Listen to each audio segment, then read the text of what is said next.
America की खुलकर इमरान खान को सपोर्ट, हुकूमत को तकलीफ, हर दिल में इमरान खान बचता है, साबका वज़ीर-ए-आज़म राजा अशरफ।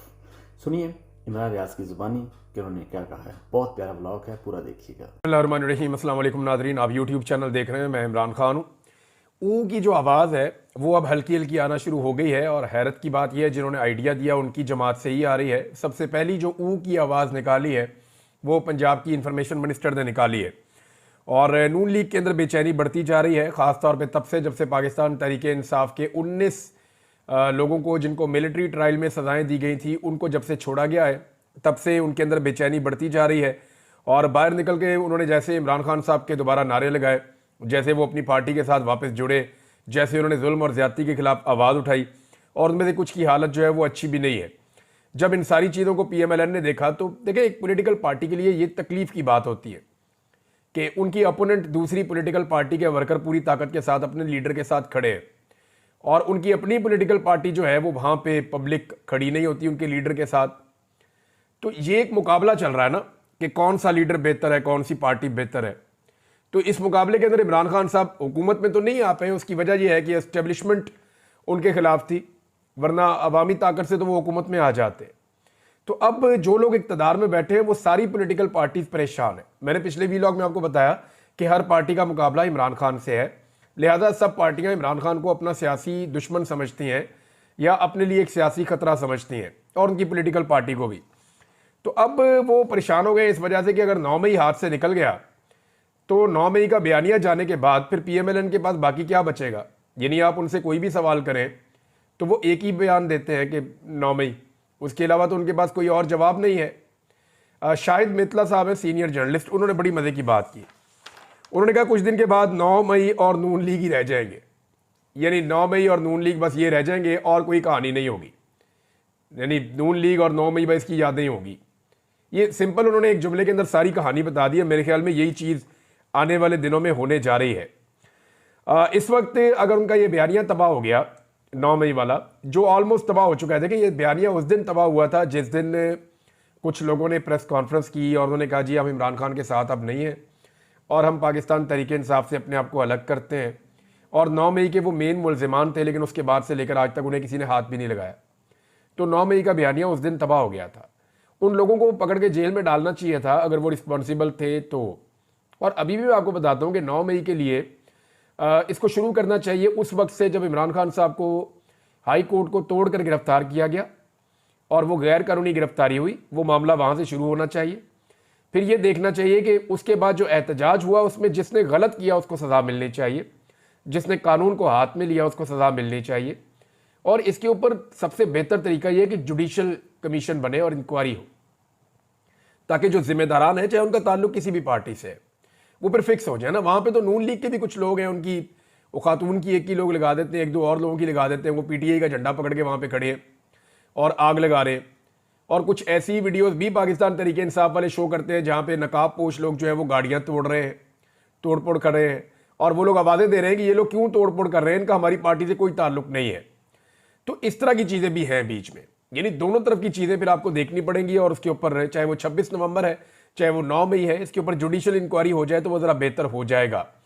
अब ये बेचैनी क्यों है नून लीग में, इसकी एक वजह जो है वो नवाज शरीफ के जो बहुत करीबी दोस्त हैं, सहाफ़ी हैं नजम सेठी साहब, उन्होंने एक वजह बताई है कि एस्टेब्लिशमेंट ने इन मुज़ाकरात के हवाले से हुकूमत को मुकम्मल तौर पर ऑन बोर्ड नहीं लिया, जिसकी वजह से हुकूमत घबराई हुई है। और ये बात ठीक है, हुकूमत के अंदर बेचैनी इसीलिए है कि अगर वाकई में ये मुज़ाकरात कामयाब हो गए तो जावेद चौधरी साहब के बकौल फिर शहबाज शरीफ साहब के पास ऊ करने के अलावा और कोई रास्ता नहीं होगा। वो बेचारे इसी तरह एहतजाज करते रहेंगे। और अब ये एक नई इंटरटेनमेंट जो उन्होंने कौम को दी है, ट्रक ड्राइवर एहतजाज कर रहे हैं तो वो ऊ कर रहे हैं, एयरपोर्ट में कोई एहतजाज कर रहा है तो वो ऊ कर रहा है, किसी और जगह पे कोई बच्चे एहतजाज कर रहे हैं तो वो ऊ कर रहे हैं। लोग मीम्स बना बनाकर सोशल मीडिया पर डालते चले जा रहे हैं।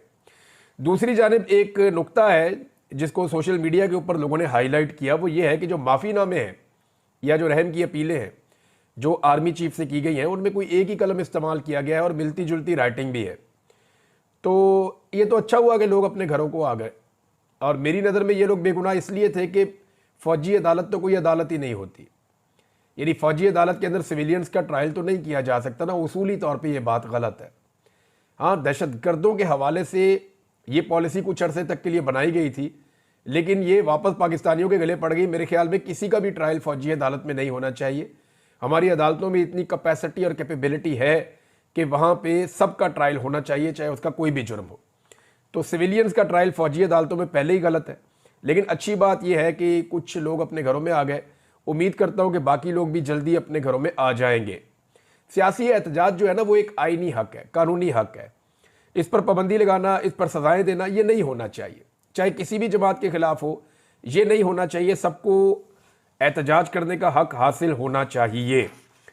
इमरान खान साहब के हवाले से एक स्टेटमेंट दिया है ख्वाजा आसिफ साहब ने। पहले वो स्टेटमेंट आपके सामने रखता हूँ, फिर उसकी कुछ थोड़ी सी जो है वो डिटेल भी मैं आपके सामने रख दूंगा। ख्वाजा आसिफ कहते हैं कि इमरान खान की हमायत में जितनी सपोर्ट अमेरिका और बरतानिया से आ रही है, ज़्यादातर सेहूनी बैकग्राउंड के लोग हैं। ये ख्वाजा आसिफ कह रहे हैं। तो ये बात ठीक है। देखिए, आपको वेस्ट में जितने भी लोग मिलेंगे उनमें मैक्सिमम वो लोग होंगे जो इसराइल की हमायत करेंगे। मैं पब्लिक की बात नहीं कर रहा, मैं उनके हुक्मरानों की बात कर रहा हूँ। यानी ऐसा नहीं है कि अगर डोनाल्ड ट्रंप प्रो इसराइल है तो जो बाइडन ने कौन सा इसराइल के ऊपर हमला किया हुआ था, आप उनको इस ऐनक से देख ही नहीं सकते। आज तक ख्वाजा आसिफ साहब ने जितने भी लोगों से वहाँ हाथ मिलाई या जितने लोगों से बातचीत की है, क्या वो प्रो इसराइल नहीं थे? क्या जाकर जब आपने जफ्फा डाला मैक्रोन को, आपके वज़ीर आज़म ने और बाकी सारे लोगों ने, जिसने तौहीन रसालत की थी, उसको जब आप लोगों ने जाके जफ्फा डाला, तो क्या वो प्रो इसराइल नहीं है? क्या जो बाइडन प्रो इसराइल नहीं थे? क्या जो बाइडन के जितने भी वज़रा थे या जितनी भी उनकी काबीना थी वो सारे प्रो इसराइल नहीं थे? वो सारे भी प्रो इसराइल थे। उन्हीं के दौर में फ़लस्तीनियों के ऊपर तारीख का सबसे बड़ा जबर हुआ है, गुज़िश्ता तकरीबन कोई 1.25 साल 1.5 साल में। तो ये सारे के सारे प्रो इसराइल हैं। आप ये नहीं कह सकते कि फ़लाँ था या फ़लाँ नहीं था। लेकिन वो अगर ह्यूमन राइट्स के मामले के ऊपर, हमने अपने मुल्क का मामला देखना ना, कि हमारे मुल्क के मामले में मुदाखलत किसने की। तो जो बाइडन ने मुदाखलत की थी, उनकी इंतज़ामिया ने मुदाखलत की थी, पाकिस्तान में हुकूमत गिरवाई थी। और अब जो है आने वाली हुकूमत मुदाखलत नहीं कर रही, तो इससे सबको तकलीफ हो रही है। एक तो ये है कि अमेरिका में जितनी भी हुकूमतें बनती हैं वो ज़्यादातर इसराइल से हमायत रखती हैं। दूसरा, फिर अगर ऐसी बात है तो फिर आप दबाव में आने से इनकार कर दें। आप दबाव ले ही ना, आप किसी किस्म की हमायत को माने ही ना, आप डट कर खड़े हो जाएं। इमरान खान साहब अपनी जो आज़ादी है वो अदालत के ज़रिए से और अपनी अवामी तहरीक के ज़रिए से हासिल कर लेंगे। अल्टीमेटली तो आपको इमरान खान को आज़ाद करना पड़ेगा। राना सनाउल्लाह ने भी ये ख्वाहिश की है, बाकी बहुत सारी पॉलिटिकल लोग इस ख्वाहिश का इजहार कर रहे हैं। अभी राजा परवेज़ अशरफ साहब जो साबिक वज़ीर आज़म हैं, उन्होंने भी कहा, उनकी भी एक नन्ही सी ख्वाहिश है कि आसिफ अली जरदारी, नवाज शरीफ और इमरान खान साहब इकट्ठे होकर बैठ जाएं। जो है मुज़ाकरात का माहौल बन रहा है, लेकिन इमरान खान साहब ने जो है वो नवाज शरीफ साहब को तो 12वां खिलाड़ी करार दे दिया है।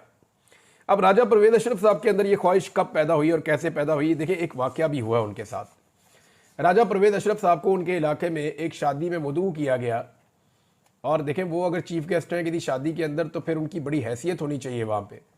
वो शादी में गए, वो स्टेज पे खड़े थे और राजा परवेज़ अशरफ की मौजूदगी में दूल्हे को जो नोटों के हार डाले जा रहे थे उन पे इमरान खान की फ़ोटोज़ बनी हुई थी। इमरान खान एक ऐसी मिथ बन चुके हैं पाकिस्तान के अंदर। लोग इमरान खान साहब को अपनी खुशी, अपनी गमी, अपनी हर चीज़ के अंदर अब याद रखते हैं। वो लोगों का पार्ट ऑफ लाइफ ऐसा लगता है बन गया, और ये ऐसा होना नहीं था। देखिए, समझे इस बात को। ये जो हमारे खित्ते के लोग हैं ना, ये बहादुरों की बड़ी इज्जत करते हैं। आप ये देख लें, जितने भी लोग हैं जो बहादुरी के साथ जिन्होंने अपनी ज़िंदगी गुजारी है, यहाँ पे लोग उनको बड़ा ऑनर करते हैं, बड़ी उनको रिस्पेक्ट देते हैं। आज भी लोग जो है वो पोरस को याद करते हैं कि क्या बात है पोरस की, वो टकरा गया था सिकंदर आजम से। लोग उसको याद करते हैं, उसको ओन करते हैं। हालांकि वो बहुत पुरानी बात है, बहुत पुरानी बात है, तब इस्लाम भी यहाँ पे नहीं आया था। लेकिन लोग महाराजा अंबी को याद नहीं करते, उसको पसंद नहीं करते, उसने सरेंडर कर दिया था। लोग महाराजा पोरस को याद करते हैं। ऐसा क्यों करते हैं लोग? क्योंकि पोरस डट गया था, खड़ा हो गया था। तो यहाँ के लोग जो है वो बहादुर शख्स को पसंद करते हैं। रंजीत सिंह को लोग ओन करते हैं, पंजाब के लोग। यहाँ हमारे पंजाब के लोग जो हैं वो रंजीत सिंह को ओन करते हैं। क्यों करते हैं? आज यहाँ पे सिखों की हुकूमत तो नहीं है, लेकिन फिर भी ओन करते हैं। वजह यह है कि वो डट गया था, वो लड़ता था, वो बहादुर था। और बहुत सारे जो बाहर से लोग आते थे, हमने अपने मज़ाइलों के नाम उन लोगों के नाम के ऊपर रखे जो दलेर थे, बहादुर थे, जो मुकाबला करते थे, जो लड़ते थे, जिनमें सलाहियत थी। तो बहादुरों को ये कौम जो है वो पसंद करती है, उनको हीरो समझती है। तो इमरान खान साहब ने बहादुरी दिखाई है और उसकी वजह से अब वो नौजवानों के दिलों में बसते हैं। वो पाकिस्तान के तमाम सूबों में, चाहे आप बलूचिस्तान चले जाएं, खैबर पख्तूनख्वा चले जाएं, आप सिंध में चले जाएं, आप पंजाब के गलियों कूचों में, खेतों में, बाज़ारों में, देहात में, कहीं भी चले जाएं, लोग आपको इमरान खान के दीवाने नजर आएंगे।